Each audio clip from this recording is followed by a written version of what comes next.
Okej, zdaj sva obdelala Ameriko, Avstraliji ste prisotni?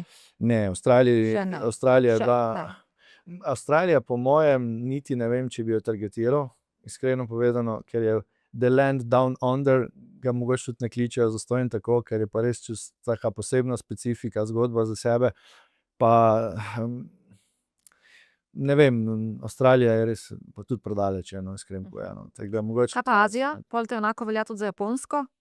Na Japonsko pa si poskušal? Japonsko smo pa poskušali, Japonska je zelo zanimiv trg, seveda, sploh njihova kultura je, bom rekel, ampak mogoče za moj okus preveč rezervirana, preveč,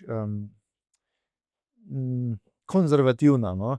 Malo premalo so, bom rekel, odprti in to jaz mislim, da se pri njih pozna, ker imajo zdaj kar, bom rekel, dosti enih težav v vsakdanjem življenju glih zaradi tega, ker so zelo, zelo zaprt in rezerviran narod, ne. Jaz ne vem, a je to pač posledica, ker so pač imeli, ker so šli čez to tragedijo, ki so šli pred leti, ampak, z njimi je zelo težko, a bom rekel, odkrito komunicirati.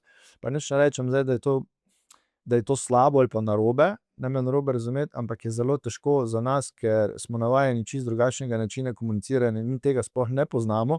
In potem je tako, če se recimo, da se en Evropejec ali pa Balkanec pa Japonec pogovarjata, pogovarjata se, ampak mislita si pa vsak čisto drugo. On misli, da je Japonec nekaj rekel, pa v resnici ni, Japonec je pa tebe tudi razumel čisto drugače, kot si ti rekel. Zato, ker smo si tako različni, da če to v živo ne doživiš, ne moreš verjeti, ne. Jaz sicer na Japonsko s čili omakam nisem poskušal, ker oni so bolj ljubitelji vasabija, ne. To wasabi je pač njihova zadeva.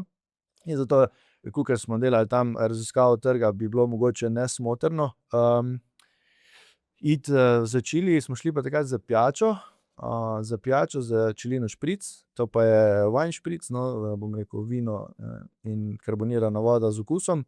Ampak je pa to bil pa izziv, ker imamo številko 69, ne, številka 6 pa številka 9 na dveh piksnah in je v bistvu, številka 9, številka 9 je pri njih prinaša nesrečo, ne. Kar še ni tako hudo kot številka 4. Številka 4 je smrt, številka 9 je pa nesreča.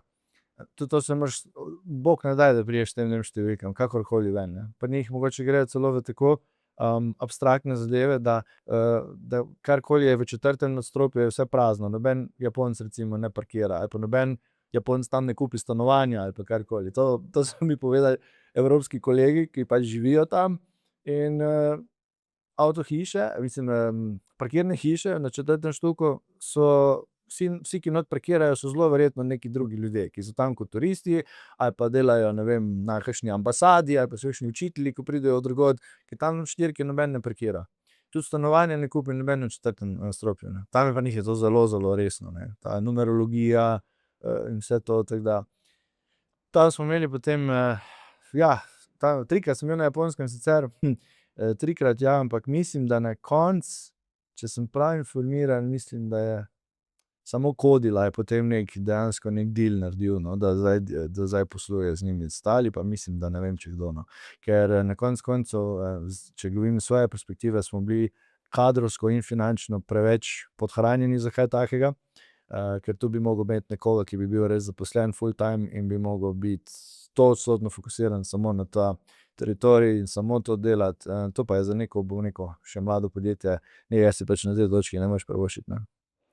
Kaj pa ena anekdota, ke kroži, to so mi sodelavke večkrat že povedale, z nekimi, kitajskimi žličkami v Dallasu pa serviranim vinom. A lahko še to anekdoto izvemo? Ja, ja.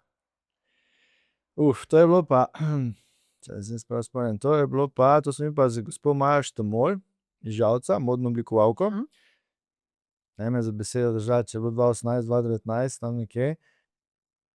Ja, sva bila povabljena na en modni dogodek v Perry Belmont House, to je par 100 metrov stran od Bele hiše. Zelo, zelo eminentna zgradba, ki jo odprejo res samo za tiste najbolj superiorne dogodke. In je bila pač tam ta modna revija in ke smo mi takrat naredili ta chili wine, ki smo ga še prvo servirali v takih lepih, elegantnih, pollitrskih steklenicah, in smo takrat, mislim, da 2016 dobili tudi medalje za inovacijo v Ameriki in za dizajn in za okus in tudi na Great American Wine Competition smo dobili takrat 2 leti zapored zlato medaljo, ker še noben sommelier ni videl združitve vina in čilija. In dejansko ta pijača oziroma to vino je bilo tako elegantno za piti, lahko si ga pil in čisto malo nežno te čez par sekund pobožal čili, ampak res tako zelo nežno, tako subtilno in to je bilo, res je bil wow efekt, ne. In to je bilo pač tudi slovenski ambasadi gor, če je bilo to v Washingtonu, no, slovenski ambasadi je bilo to takrat noro všeč. In so me povabili kot vinarja. Čeprav jaz sem čiljaš, po srcu sem čiljaš, v bistvu niti nisem vinar, ampak je bila ta chili wine zgodba, ena zgodba, ki sem jo razvil poleg čilija in pač takrat je padla, bom rekel, kar fejst na plodna tla. In pa gospa Maja Štamolj je imela, bom rekel, svojo modno revijo, jaz sem pa pač naj bi pa stregel vino.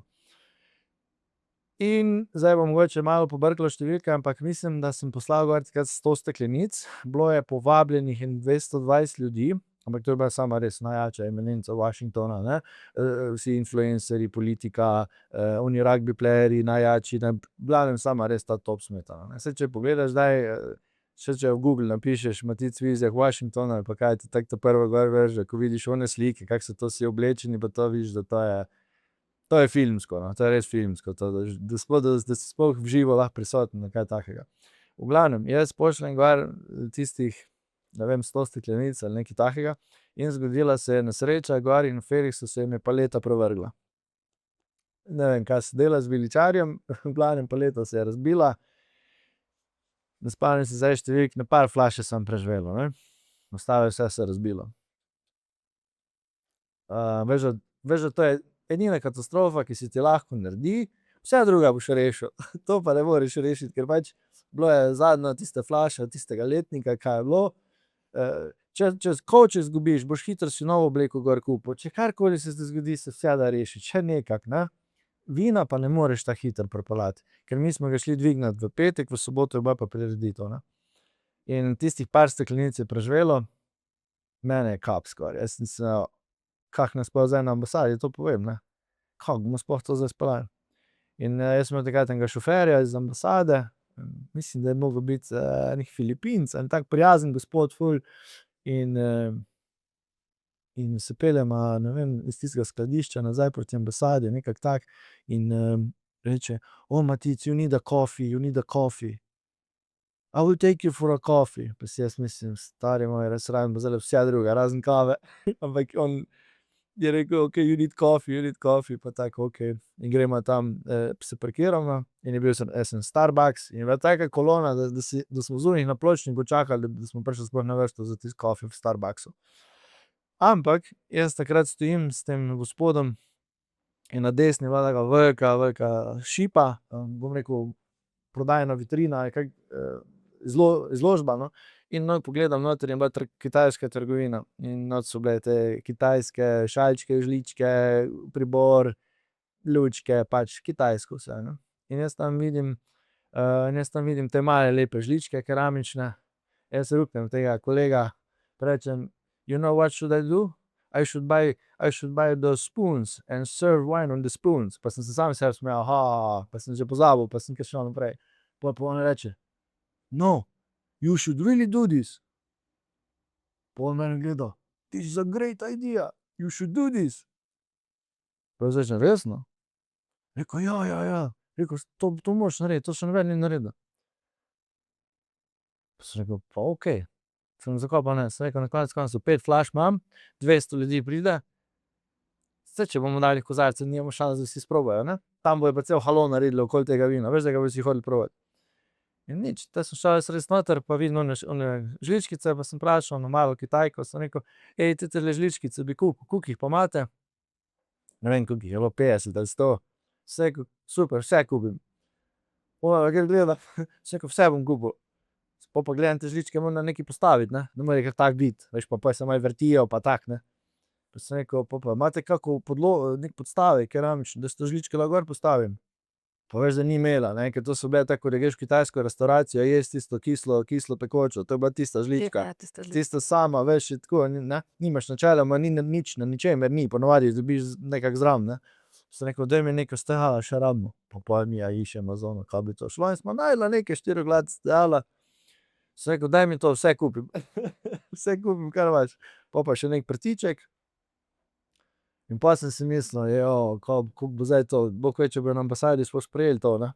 To idejo, ker te bo čisto mimo vsega, ne, kaj smo več imeli v planu. In jaz sem se pa kar odločil, zdaj, če bomo to en dan pred prireditvijo povedali, bo štala v hiši, po domače povedano, bo vse narobe, treba rešiti, treba kupiti neki drug vin, nekaj.